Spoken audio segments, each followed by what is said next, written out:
በሰው ልጅ ታሪክ ውስጥ አንድ የማይታጠፍ ሕግ አለ። እሱም ኢራንን ለመውረር የሞከረ ማንኛውም ታላቅ ኢምፓየር መጨረሻው ውድቀት ነው የሚል። ከታላቁ እስክንድር እስከ ሮማውያን፣ ከሞንጎላውያን እስከ ሶቪየት ኅብረት ሁሉም ሞክረው ወይ ፈርሰዋል ወይ ተዋርደው ወጥተዋል።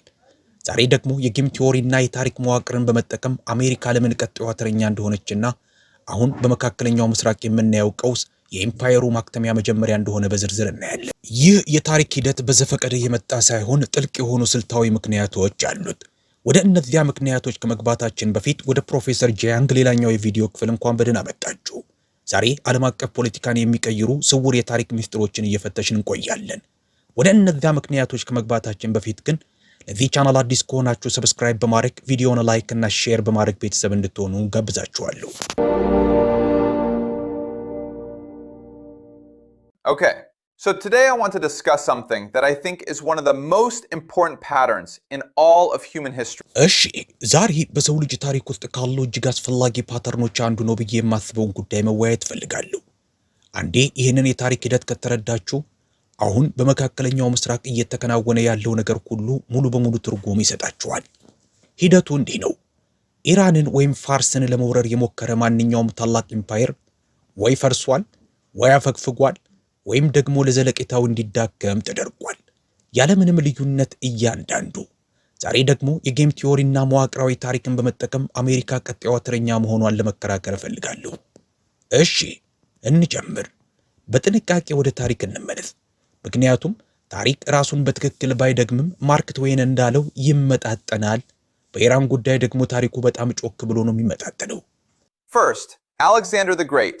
Okay, Alexander the Great. Now everyone knows Alexander. He conquered Egypt. He conquered Mesopotamia. አንደኛ ታላቁ እስክንድር። እሺ ታላቁ እስክንድር ሁሉም ሰው እስክንድርን ያውቀዋል። ግብፅን ድል አደረገ፣ ሜሶፖጣሚያን ያዘ፣ ፋርስን ወይም የዛሬዋን ኢራን ተቆጣጠረ። ሰዎች ቆይ እስቲ እስክንድር እኮ በእርግጥም አሸንፏል፣ ፋርስን አልተቆጣጠራትም እንዴ ሊሉ ይችላሉ። አዎ በቴክኒክ ደረጃ ፋርስን ድል አድርጓል። ግን ቀጥሎ ምን ሆነ? በ32 ዓመቱ ሞተ። ኢምፓየሩ ወዲያውኑ ፈራረሰ። ጀነራሎቹ እርስ በርሳቸው ተላለቁ። የመቄዶንያ ኢምፓየር አከተመለት። በምትኩ ኡስማን ወደ ስልጣን መጣ። ፓርቲያኖች ኢራናውያን ለሚቀጥሉት 500 ዓመታት መካከለኛው ምስራቅን ተቆጣጠሩ። ትምህርቱ ቀላል ነው። ኢራንን ለጊዜው ልታሸንፋት ትችላለህ፣ በረጅም ጊዜ ግን ኢራን ታሸንፋለች። Second, the Roman Empire. So the Romans were the greatest military power of the ancient world. ሁለተኛ የሮማ ኢምፓየር። ሮማውያን በጥንቱ ዓለም ታላቁ ወታደራዊ ኃይል ነበሩ። ማንም አይቀራረባቸውም ነበር። ሮማውያን ከፓርቲያኖች ወይም ኢራናውያኖች ጋር ከ300 ዓመታት በላይ ተዋግተዋል። 300 ዓመታት። ጁሊየስ ቄሳር ፋርስን ለመውረር አቅዶ ነበር። ነገር ግን ሳይሳካለት ተገደለ። ንጉሠ ነገሥት ክራሰስ ወረራ አካሂዶ በ53 ዓመተ ዓለም በካራሄ ጦርነት ድምጥማጡ ጠፋ። ይህም በሮም ታሪክ ውስጥ ካሉ ታላላቅ ወታደራዊ ሽንፈቶች አንዱ ነው። ንጉሠ ነገሥት ትራጀን ወርሮ በቴክኒክ አሸንፎ ነበር። ነገር ግን በየቦታው በተነሳው አመጽ ምክንያት ወዲያውኑ ለማፈግፈግ ተገደደ። ንጉሠ ነገሥት ጁሊያን በ363 ዓመተ ምህረት ወርሮ በጦርነት ላይ ሞተ። የ300 ዓመት ጦርነት ውጤቱስ ምን ሆነ? ሮም ወደቀች። የሳሳኒድ ፋርስ ኢምፓየር ግን አሁንም እንደቆመ ነበር። Still standing. Third, the Arab Caliphate. Now this is interesting because people often forget this. ሶስተኛ የአረብ ኸሊፋዎች። አሁን ይህ በጣም አስገራሚ ነው፣ ምክንያቱም ሰዎች ብዙ ጊዜ ይዘነጉታል። አረቦች በ7ኛው ክፍለ ዘመን ኢራንን በቁጥጥር ስር አውለዋል። ግን ምን ተከሰተ? ኢራን ወራሪዎቿን ውጣ አስቀረች። ፋርሳውያን ወደ እስልምና ተለወጡ። ለዓለም የፋርስን ጥበብ፣ የፋርስን ግጥም፣ የፋርስን ፍልስፍናና የፋርስን ሳይንስ አበረከቱ። በጥቂት ክፍለ ዘመናት ውስጥ የኢራን ስርወ መንግስታት ቡይዶች፣ ሳማኒዶች፣ ሳፋቪዶች በድጋሚ መግዛት ጀመሩ። ኢራን በእውነት ተሸንፋ አታውቅም። ይልቁንም ወራሪዎቿን ተቀብላ ኢራናዊ ታደርጋቸዋለች። Fourth, the Mongols. Now this is perhaps the most dramatic example. The Mongols in the 13th century were the most destructive military force in human history. አራተኛ ሞንጎላውያን። ይህ ምናልባት በጣም አስደንጋጭ ምሳሌ ሊሆን ይችላል። በ13ኛው ክፍለ ዘመን ሞንጎላውያን በሰው ልጅ ታሪክ ውስጥ እጅግ አጥፊ ወታደራዊ ኃይል ነበሩ። ባግዳድን አወደሙ። በመካከለኛው እስያ ያሉ ከተሞችን አፈራረሱ። በሚሊዮኖች የሚቆጠሩ ሰዎችን ገደሉ። አዎ ኢራንንም ተቆጣጥረው ነበር። ግን በድጋሚ ምን ሆነ? የሞንጎሊያ ወራሪዎች ወደ እስልምና ተለወጡ። የፋርስን ባህል ተቀበሉ። እነሱ ራሳቸው ፋርሳውያን ሆኑ። የኢራን ሞንጎላውያን ገዢዎች የነበሩት ኢልሃኒዶች የፋርስ ጥበብና ስነ ጽሑፍ ደጋፊዎች ሆኑ። ኢራን ሞንጎላውያንን ውጣ አስቀረቻቸው። Fifth, the Soviet Union. More recently, in the 20th century, the Soviet Union occupied northern. አምስተኛ ሶቪየት ህብረት። በቅርብ ጊዜ በ20ኛው ክፍለ ዘመን ሶቪየት ህብረት የሰሜን ኢራንን ግዛት 2 ጊዜ ወራ ነበር። አንዴ በአንደኛው የዓለም ጦርነት፣ አንዴ ደግሞ በሁለተኛው የዓለም ጦርነት ወቅት። በሁለቱም ጊዜያት ግን በመጨረሻ ለቀው እንዲወጡ ተገደዋል። በ1946 ስታሊን የሶቪየት ወታደሮችን ከሰሜን ኢራን ለማስወጣት እምቢ አለ። ይህ የቀዝቃዛው ጦርነት የመጀመሪያው ቀውስ ነበር። በመጨረሻ ግን ሶቪየቶች ተገደው ወጡ። የኒውክሌር ኃያል ሀገር ከኢራን ተባረረች። እንግዲህ ፓተርኑ ወይም ሂደቱ ይህ ነው። ይህንን በጥልቀት እንድትረዱት በጣም ግልጽ ልሆንላችሁ። ኢራን ዝም ብላ አንድ ሀገር አይደለችም። እሷ የስልጣኔ ኃይል ወይም ሲቪላይዜሽናል ፎርስ ናት። ለ3000 ዓመታት ያለማቋረጥ ሰው የኖረባት ሀገር ናት። በዓለም ላይ ካሉ ጥንታዊና ቀጣይነት ካላቸው ባህሎች አንዱ አላት። በታሪክም ሁሉ ኢራንን በቋሚነት ለማንበርከክ የሞከረ ማንኛውም ኢምፓየር አልተሳካለትም።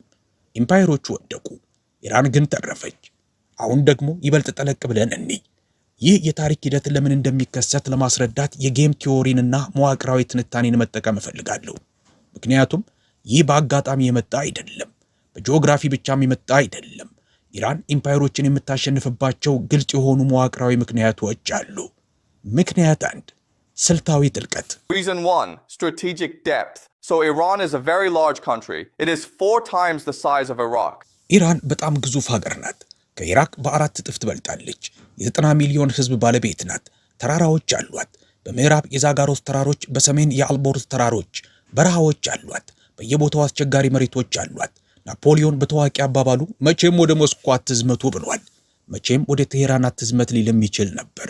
ቀደም ሲል ባደረግኩት ትንታኔ እንደምናውቀው ኢራንን ለመቆጣጠር ቢያንስ ከ3 እስከ 4 ሚሊዮን ወታደሮች ያስፈልጋሉ። መላው የአሜሪካ ንቁ ወታደራዊ ኃይል ግን 1.3 ሚሊዮን አካባቢ ነው። ስለዚህ ሂሳቡ አይሰራም። አሜሪካ የኢራንን ግዛት ለመቆጣጠር የሚያስችል በቂ ወታደር ሊኖራት የሚችልበት ምንም አይነት ሁኔታ የለም። ዜሮ። None. Zero. Reason 2, the inverted military pyramid. Now let me explain this concept because it is very important. ምክንያት 2 የተገለበጠው ወታደራዊ ፒራሚድ። አሁን ይህንን ጽንሰ ሐሳብ ላስረዳችሁ፣ ምክንያቱም በጣም አስፈላጊ ነው። በተለመደው ወታደራዊ መዋቅር ውስጥ እኔ የወጪ ፒራሚድ የምንለውን እናገኛለን። በፒራሚዱ ግርጌ ላይ ትልቁ ስብስብ እግረኛ ጦር ነው። እነሱ ርካሽ ናቸው፣ ተለዋዋጭ ናቸው፣ የትም መሄድ ይችላሉ። ከእነሱ በላይ የታጠቁ ክፍሎች ወይም ታንኮች አሉ። ከዚያ በላይ የባህር ኃይል አለ። በጫፉ ላይ ደግሞ በጣም ውድና ተለዋዋጭነቱ አነስተኛ የሆነው የአየር ኃይል ይገኛል። ብዙውን ጊዜ ጦርነቶች የመሸናነፍ ጦርነቶች ናቸው። እንዲህ አይነቱ ጦርነት ለማሸነፍ ደግሞ ርካሽና ተለዋዋጭ የሆነው ሀብት ማለትም ወታደር የስትራቴጂ መሰረት መሆን አለበት። በታሪክ ውስጥ እያንዳንዱ ስኬታማ ኢምፓየር የተዋጋው በዚህ መንገድ ነበር። ነገር ግን አሜሪካ ያለው የተገለበጠ ፒራሚድ ነው። አየር ኃይል መሰረቱ ላይ ነው ያለው። ሁሉም ነገር የተገነባው በአየር ኃይል ዙሪያ ነው። ለምን? በወታደራዊ ኢንዱስትሪ ውስብስብ ምክንያት። የአየር ኃይል በጣም ውድ ነው። ከፍተኛ የኮንትራት ስምምነቶችን ይፈጥራል። ለቦይንግ፣ ለሎክሂድ ማርቲን እና ለሬይቲዮን ኩባንያዎች ብዙ ገንዘብ ያስገኛል። ስለዚህ አጠቃላይ የአሜሪካ ወታደራዊ ስትራቴጂ የተገነባው ውድ የጦር መሳሪያዎችን ለመሸጥ እንጂ ጦርነትን ለማሸነፍ አይደለም። ለዚህ ነው አንድ ዩኒት $100 ሚሊዮን የሚያወጣና ለመሰራት 26 ዓመታት የፈጀው የኤፍ-35 ተዋጊ ጄት ኖሮ ኢራናውያን አንዱን የሚጥሉት። ለዚህ ነው $13 ቢሊዮን የወጣበት የጄራልድ ፎርድ የአውሮፕላን ተሸካሚ መርከብ ፋርስ ባህረ ሰላጤ በገባ በ3 ሳምንቱ መሸሽ ያለበት። ለዚህ ነው በቢሊዮን ዶላር የሚቆጠር የፓትሪዮት ሚሳኤል ሲስተም እያለ ርካሽ የኢራን ድሮኖች አጠገቡ አልፈው የሚበሩት። የአሜሪካ ወታደራዊ ኃይል ጦርነትን ለማሸነፍ አልተቀረጸም። የተቀረጸው ለወታደራዊ ኢንዱስትሪ ውስብስብ ትርፍ እንዲያስገኝ ነው። በኢራን ላይ ደግሞ ይህ ሁኔታ አደጋ ነው። ምክንያት 3 ሚዛናዊ ያልሆነ የወጪ ልውውጥ አሲሜትሪክ ኮስት ኤክስቼንጅ። አሁን ይህ ምናልባት አሜሪካን እየገጠማት ያለው እጅግ አውዳሚ ስትራቴጂያዊ እውነታ ነው። ይህንን በሚገባ እንድትረዱ ትፈልጋለሁ። ምክንያቱም ዛሬ ኢራን ኢምፓየሮችን የምታፈራርሰው በዚህ መንገድ ነው። በሰይፍ ወይም በፈረስ ሳይሆን በሂሳብ ስሌት። ይህን አስቡት። አንድ የኢራን ድሮን $50,000 ያወጣል። አንድ አሜሪካዊ መቃወሚያ ሚሳኤል ደግሞ እንደ ሲስተሙ አይነት ከ3 ሚሊዮን እስከ 10 ሚሊዮን ዶላር ያወጣል። ስለዚህ ኢራን አንድ ድሮን በተኮሰች ቁጥርና አሜሪካ ለመጣል በምትሞክርበት ጊዜ አሜሪካ ቢያንስ የኢራንን 60 እጥፍ ገንዘብ ታወጣለች። 60 እጥፍ። ኢራን ደግሞ አንድ ድሮን ብቻ አትተኩስም። በመቶዎች የሚቆጠሩ ድሮኖችን በአንድ ጊዜ በመተኮስ የአሜሪካን የአየር መከላከያ ታጨናንቃለች። አንድ የኢራን ባላስቲክ ሚሳኤል በ11 የተለያዩ አሜሪካዊ መቃወሚያዎች ሲታደን አይተናል። 11ዱም ስተዋል። ይህ ማለት አንድን ሚሳኤል ለማቆም በ10 ሚሊዮኖች የሚቆጠር የአሜሪካ ገንዘብ አየር ላይ በኖ ነው ማለት ነው። አሜሪካ መቃወሚያ ሚሳኤሎቿ ሳያልቁ ተልዕኳን ለመጨረስ እየተሽቀዳደመች ነው። ደግሜ ልናገረው፣ በሰው ልጅ ታሪክ ውስጥ እጅግ ኃያሉ ወታደራዊ ኃይል መሳሪያው ሳያልቅበት ከጊዜ ጋር እየተሽቀዳደመ ነው። የዚህ ጦርነት እውነታ ይህ ነው። በነገራችን ላይ ይህ ጥንታዊ የፋርሳውያን ስትራቴጂ ነው። ኢምፓየርን ፊት ለፊት አትጋፈጠውም። ቀስ በቀስ ደሙ እንዲፈስ ታደርገዋለህ። ሀብቱን ታሟጥጣለህ። ፍላጎቱን ታዳክማለህ። ፓርቲያኖች በሮም ላይ ለ300 ዓመታት ያደረጉት ይህንን ነበር። ዛሬም ኢራናውያን በአሜሪካ ላይ ያደረጉት ያለው ይህንን ነው።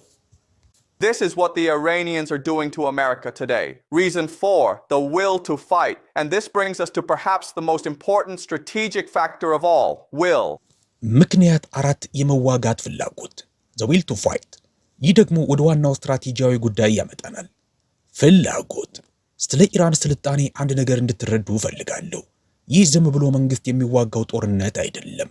ይህ ስልጣኔ ለህልውናው ሲዋጋ 3000 ዓመታትን አሳልፏል። በኢራናውያን እምነትና ሃይማኖታዊ ግንዛቤ ይህ በአሜሪካና በእስራኤል ላይ የሚደረገው ጦርነት በጥሬው ከታላቁ ሰይጣን ጋር የሚደረግ ጦርነት ነው። ይህ የህልውና ጉዳይ ነው፣ የተቀደሰም ነው። ቀደም ብለን እንደተወያየነው ለማንኛውም ጦርነት 3 ነገሮች ያስፈልጋሉ። አንድነት፣ አቅምና ቁርጠኝነት። ኢራን 3ቱም አሏት። አሜሪካስ 40% የሚሆኑ አሜሪካውያን ብቻ ይህንን ጦርነት እንደሚደግፉ እናውቃለን። ትራምፕ በጥብቅ ከተከፋፈለ ኮንግረስ $200 ቢሊዮን የጦርነት በጀት እየጠየቀ ነው። ፔንታጎን በፖለቲካዊ ተጽዕኖ ምክንያት የሟቾችን ቁጥር ሪፖርት ለማድረግ ይፈራል። አሜሪካውያን ወታደሮች እየሞቱ ነው። መንግስት ግን ቁጥሩን እየደበቀ ነው። ልዩነቱ ከዚህ በላይ ሊጎላ አይችልም። በአንድ በኩል ለ20 ዓመታት ለዚህ ጦርነት ሲዘጋጅ የነበረ የአሜሪካን ታክቲክ ሲያጠና የቆየ የድሮን ፋብሪካዎችን የገነባና በመካከለኛው ምስራቅ ያለውን እያንዳንዱን የአሜሪካ ጦር ሰፈር ካርታ ላይ ያሰፈረ ስልጣኔ ያለ። በሌላ በኩል ደግሞ ከመጀመሪያው የቦምብ ጥቃት ባለፈ ምንም እቅድ የሌለውና ኢራን ዝም ብላ እጇን ትሰጣለች ብሎ የገመተ አስተዳደር አለ። ኢራን ትመክታለች ብለው አልጠበቁም ነበር። ደግሜ ልናገረው፣ ኢራን ትመክታለች ብለው አልገመቱም። የምንጋፈጠው የትዕቢትና የትዕቢት ደረጃ ይሄ ነው። አሁን ቀደም ብዬ ስለተናገርኩት በጣም አስፈላጊ ጉዳይ ላውራ። ጦርነት የሚካሄደው በጦር ሜዳ ብቻ አይደለም። ጦርነት በ4 አቅጣጫዎች ወይም ዳይሜንሽንስ ይካሄዳል። ወታደራዊ፣ ኢኮኖሚያዊ፣ ፖለቲካዊና የትርክት አቅጣጫዎች። ቁልፉ ምስጢር ደግሞ እዚህ ጋር ነው። አሜሪካ የፖለቲካ የኢኮኖሚና የትርክት አቅጣጫዎች ከእሷ ወታደራዊ ስትራቴጂ ጋር እንዲጣጣሙ ለማድረግ እየሞከረች ነው። ኢራን ግን በበኩሏ የራሷን ወታደራዊ ስትራቴጂ በመጠቀም ፖለቲካውን፣ ኢኮኖሚውንና ትርክቱን ወደ ፈለገችው ቅርጽ እየቀየረችው ነው። እነዚህ ፍጹም ተቃራኒ አቀራረቦች ናቸው። የኢራን አካሄድ ደግሞ እጅግ በጣም የላቀና ረቂቅ ነው። ላስረዳችሁ። የአሜሪካ ስትራቴጂ ቀላል ነው። ኢራንን በቦምብ ደብድቦ ማንበርከክ፣ እጅ እንድትሰጥ ማስገደድ፣ ተላላኪ መንግስት መሾምና ነዳጁን መቆጣጠር። ይሄው ነው። አጠቃላይ እቅዱ ይሄ ብቻ ነው። ይህ እንዲሰምር ደግሞ አሜሪካ ኢኮኖሚው እንዲረጋጋ፣ አጋሮቿ ታማኝ ሆነው እንዲቀጥሉና ሚዲያው ደጋፊ እንዲሆንላት ትፈልጋለች። ግን በተግባር ምን እየሆነ ነው? ኢኮኖሚው እየተናወጠ ነው። የነዳጅ ዋጋ በአንድ በርሜል $100 በላይ ሊወጣ እየዛተ ነው። በዓለም ላይ ግዙፍ የሆነው የሀብት አስተዳደር ኩባንያ ብላክ ሮክ መሪና $1 ትሪሊዮን የሚያንቀሳቅሰው ላሪ ፊንክ በቢቢሲ ቀርቦ እንደተናገረው በንግግሩ ፍሬ ነገር ኢራን የሆርሙዝ ሰርጥን መቆጣጠሯን ከቀጠለች ለዓመታት የነዳጅ ዋጋ $150 ሆኖ ልናይ እንችላለን ብሏል። ይህ ማለት ደግሞ የዓለም አቀፍ የኢኮኖሚ ድቀት ወይም ሪሴሽን ማለት ነው። የዓለም ትልቁ የኢንቨስትመንት ድርጅት መሪ በዚህ ጦርነት ምክንያት ስለሚመጣ የኢኮኖሚ ድቀት ማስጠንቀቂያ እየሰጠ ነው። ይህ ማለት ወታደራዊ ስትራቴጂን የሚደግፍ የተረጋጋ ኢኮኖሚ ያለ ማለት አይደለም። ይልቁንም በኢራን ወታደራዊ ስትራቴጂ ታጋች የሆነ ኢኮኖሚ ነው ያለን። አሁን የኢራን ስትራቴጂ ደግሞ ፍጹም የተለየ ነው። የኢራን ወታደራዊ እርምጃዎች የኢኮኖሚ፣ የፖለቲካና የትርክት ግቦችን በአንድ ጊዜ እንዲመቱ ተደርገው የተሰሉ ናቸው። የሆርሙዝ ሰርጥን ይቆጣጠራሉ፣ ነገር ግን በስትራቴጂያዊ መንገድ የቻይና መርከቦች በነፃነት እንዲያልፉ ያደርጋሉ። ምክንያቱም ቻይና የኢራን ዋና ነዳጅ ገዥ ናት። እንደ ኳታርና ኦማን ያሉ ወዳጅ ሀገራትም እንዲመቻቸው ይደረጋል። ይህ ዝም ብሎ የነዘነዘ ጥቃት አይደለም። ይህ ትክክለኛና የታሰበበት ጂኦፖለቲካዊ ተጽዕኖ ወይም ሊቨሬጅ ነው። በፖለቲካው ረገድ ኢራን የባህረ ሰላጤው ሀገራትን እየከፋፈለች ነው። ኳታርና ኦማን ከአሜሪካ አቋም እየራቁ ነው። ቀደም ሲል በኢራን የመንግስት ለውጥ ይፈልጉ የነበሩ ሳውዲ አረቢያና የተባበሩት አረብ ኤሚሬትስ እንኳን አሁን የውሃ አቅርቦታቸውና የምግብ ገበያቸው ስጋት ላይ ሲወድቅ በጭንቀት እየተመለከቱ ነው። በትርክት ወይም ናሬቲቭ ረገድ ደግሞ ኢራን የዓለምን አስተያየት እያሸነፈች ነው። በቁጥር በርካታ የሆኑ አሜሪካውያን በዚህ ጦርነት ውስጥ በግልጽ ለኢራን ድጋፋቸውን ሲሰጡ እያየን ነው። ይህ አስገራሚ ነው። በአሜሪካ የጦርነት ታሪክ ውስጥ እንዲህ ያለ ነገር ታይቶ አይታወቅም። ይህም የትርክት ጦርነት በምን ደረጃ ላይ እንዳለ ይነግራችኋል። አሁን ደግሞ ከዚህ የበለጠ አስፈላጊ ወደሆነ ጉዳይ መሄድ እፈልጋለሁ። ምክንያቱም ይህ ጦርነት ስለ ኢራን ብቻ አይደለም። ይህ ጦርነት ስለ አጠቃላይ የአሜሪካ ዓለም አቀፋዊ የኃይል መዋቅር አርኪቴክቸርስ ኦፍ አሜሪካን ግሎባል ፓወር ነው። የዚህ ኃይል እምብርት ደግሞ ፔትሮ ዶላር የሚባለው ስርዓት ነው። አሰራሩ እንዲህ ነው። ከ1973 ጀምሮ በዓለም ላይ ያለው ነዳጅ በሙሉ በአሜሪካ ዶላር ብቻ እንዲሸጥ በአሜሪካና በሳውዲ አረቢያ መካከል ስምምነት ተደርጓል። ሳውዲዎች ነዳጃቸውን በዶላር ብቻ ይሸጣሉ። አሜሪካ ደግሞ የሳውዲን መንግስት ትጠብቃለች። ምክንያቱም ሁሉም ሰው ነዳጅ ያስፈልገዋል። ሁሉም ሰው ዶላር ያስፈልገዋል። ይህ ደግሞ ለአሜሪካ ዶላር ዘላቂ የሆነ ዓለም አቀፋዊ ፍላጎት ይፈጥራል። ይህም አሜሪካ ገንዘብ እንድታትም በበጀት ጉድለት እንድትኖርና ኢምፓየሯን በገንዘብ እንድትደግፍ ያስችላታል። ያለ ፔትሮ ዶላር ስርዓት አሜሪካ ወታደራዊ ኃይሏን ማቆየት አትችልም። ያለ ወታደራዊ ኃይሏ ደግሞ ኢምፓየሯን ማስቀጠል አትችልም። አሁን በዚህ ጦርነት ውስጥ ምን እየሆነ ነው? ኢራን አሁን በተግባር እየተቆጣጠረችው ያለው የሆርሙዝ ሰርጥ የዓለምን 20% የነዳጅ አቅርቦት ያስተላልፋል። ኢራን ለመካከለኛው ምስራቅ ነዳጅ ፍሰት ቁልፉ ያለው በእሷ እንጂ በአሜሪካ እጅ አለመሆኑን ለዓለም እያሳየች ነው። ይህ በቀጠለ ቁጥር የፔትሮ ዶላር ስርዓት ተአማኒነት እየተሸረሸረ ይሄዳል። የፔትሮ ዶላር ስርዓት ምሰሶ የሆነውት የባህረ ሰላጤው ሀገራትም በቀጥታ ስጋት ላይ ናቸው። የባህረ ሰላጤው ትብብር ምክር ቤት ወይም ጂሲሲ ሀገራት 90% የምግብ ፍላጎታቸውን የሚያስገቡት በሆርሙዝ ሰርጥ በኩል እንደሆነ እናውቃለን። ለእነዚህ ሀገራት 60% ንጹህ ውሃ የሚያቀርቡት የጨው ውሃ ማጣሪያ ፋብሪካዎች በ$50,000 የኢራን ድሮኖች በቀላሉ ሊመቱ እንደሚችሉ እናውቃለን። እነዚያ ፋብሪካዎች ከተመቱ 10 ሚሊዮን ህዝብ የሚኖርባቸው ከተሞች በ2 ሳምንታት ውስጥ ውሃ ያጥራቸዋል። የባህረ ሰላጤው ሀገራት በፍርሃት ተውጠዋል። የራሱን ህልውና ማረጋገጥ የማይችል የፈራ ሀገር ደግሞ ፔትሮ ዶላሩን ወደ አሜሪካ የአክሲዮን ገበያና የሰው ሰራሽ አስተውሎት ወይም ኤአይ ዳታ ማዕከላት ለመመለስ ወይም ሪሳይክል ለማድረግ ፈቃደኛ ላይሆን ይችላል። ያ ደግሞ ከቆመ የኤአይ አረፋው ወይም በብሉ ይፈነዳል። የአሜሪካ የፋይናንስ ፖንዚ ስኪም ይበተናል። ኢራን ኢምፓየሮችን የምታፈርሰው በማሸነፍ ሳይሆን የኢምፓየሩን ወጪ ሊሸከሙት የማይችሉት በማድረግና የፋይናንስ መዋቅሩን ከውስጡ እንዲፈራርስ በማድረግ ነው። ለዚህ ደግሞ ታሪካዊ ምሳሌ አለን። ሶቪየት ህብረት የቀዝቃዛውን ጦርነት የተሸነፈችው አሜሪካ በጦር ሜዳ ስላሸነፈቻት አይደለም። የተሸነፈችው ኢምፓየሯን የማቆየት ወጪ ሊሸከሙት ከሚችሉት በላይ ስለሆነ ነው። አፍጋኒስታን ለዚያ ውድቀት አንዱ ምክንያት ነበረች። ኢራን ደግሞ ለአሜሪካ እጅግ በላቀ ደረጃ አፍጋኒስታን ልትሆንባት ትችላለች። Maybe America's Afghanistan on a much larger scale. Okay, now I want to address something that I think is critical to understanding why America cannot adapt to this situation. አሁን አሜሪካ ለምን ከዚህ ሁኔታ ጋር መላመድ እንደማትችል ለመረዳት ወሳኝ የሆነውን ጉዳይ ላንሳ። ሁኔታው እንዲህ መጥፎ ከሆነ አሜሪካ ለምን ስትራቴጂዋን አትቀይርም? ለምን አትደራደርም ብላችሁ ተጠይቁ ይሆናል። መልሱ ግን የአሜሪካ የአመራር ጥራት መውደቁ ነው። ይህን አስቡት። ቻይና ገና 15ኛውን የ5 ዓመት እቅዷን አጠናቃለች። ይህ እቅድ ለ2 ዓመታት የሚቆይ ምክክርን፣ የባለሙያ ኮሚቴዎችን፣ የጥናት ተቋማትንና ታዋቂ ምሁራንን ያሳተፈ ነበር። ለ1.4 ቢሊዮን ህዝብ ወደፊት ዕጣ ፈንታ የታቀደ ዝርዝርና ቁም ነገር ያለው እቅድ ነው። አሜሪካስ ምን አላት? የሀገሪቱ ሁኔታ ስቴት ኦፍ ዘ ዩኒየን ንግግር ወደ ቴሌቪዥን ድራማነት ተቀይሯል። ምንም አይነት የሥራ ፕሮግራም የለም። ምንም አይነት ስትራቴጂያዊ እቅድ የለም። የ2025ቱ የታሪፍ ጦርነት የዓለምን ኢኮኖሚ ያናጋው በ4 ወይም በ5 ሰዎች በተዘጋጀ የአንድ ገጽ ሰነድ ነበር። ያ ሰነድ ደግሞ ለአንደኛ ዓመት የኢኮኖሚክስ ተማሪ እንኳን የማይመጥን ነው። ኢራንን በቦምብ ለመደብደብ የወሰነውም ይህው አስተዳደር ነው። ከመጀመሪያው ጥቃት ባለፈ ምንም እቅድ የላቸውም። ከጥቃቱ በኋላ ለሚመጣው ነገር ስትራቴጂ የላቸውም። ኢራን ዝም ብላ እጇን ትሰጣለች የሚል የቅዠት ግምት ብቻ ነው የያዙት። አሁን ይህንን ከኢራን ጋር አወዳድሩት። ኢራን ለዚህ ጦርነት ለ20 ዓመታት ስትዘጋጅ ቆይታለች። ለ2 አስርተ ዓመታት የታቀደ እቅድ። የአሜሪካን ወታደራዊ ኃይል አጥንተዋል። እያንዳንዱን የአሜሪካ ጦር ሰፈር በካርታ ለይተዋል። የድሮን ፋብሪካዎችን ገንብተዋል። የአሜሪካን ውሳኔ ሰጪዎች ስነ ልቦና አጥንተዋል። የአሜሪካ ፖለቲካዊ ፍላጎት ተሰባሪ መሆኑን ተረድተዋል። የአሜሪካ የማምረት አቅም ውስን መሆኑን ተረድተዋል። አሜሪካ ከምንም በላይ የሰው ሕይወት መጥፋቱን እንደምትፈራ ተረድተዋል። ስትራቴጂያቸውንም የገነቡት በትክክል በእነዚህ ድክመቶች ዙሪያ ነው። ይህ ነው ልዩነቱ። ከእያንዳንዱ ጥቃት እየተማረችና እየተላመደች ለ3000 ዓመታት በኖረች ስልጣኔና ለ80 ዓመታት የበላይ ሆኖ ስትራቴጂን በጥልቀት ማሰብ በረሳ ኢምፓየር መካከል። እሺ እንግዲህ ሁሉንም ነገር ላጠቃለው። ትንቢት ሳይሆን በመዋቅራዊ ታሪክና በጌም ቲዮሪ ላይ የተመሰረተ የትንተና ማዕቀፍ ላቅርብላችሁ። ከ2024 ጀምሮ 3 ትንበያዎችን አድርጌ ነበር። 2024. First, Trump would win. That happened. Second, America would go to war with Iran. That happened. Third, America will lose this war and this will forever. አንደኛ ትራምፕ ያሸንፋል፣ ይህ ሆነ።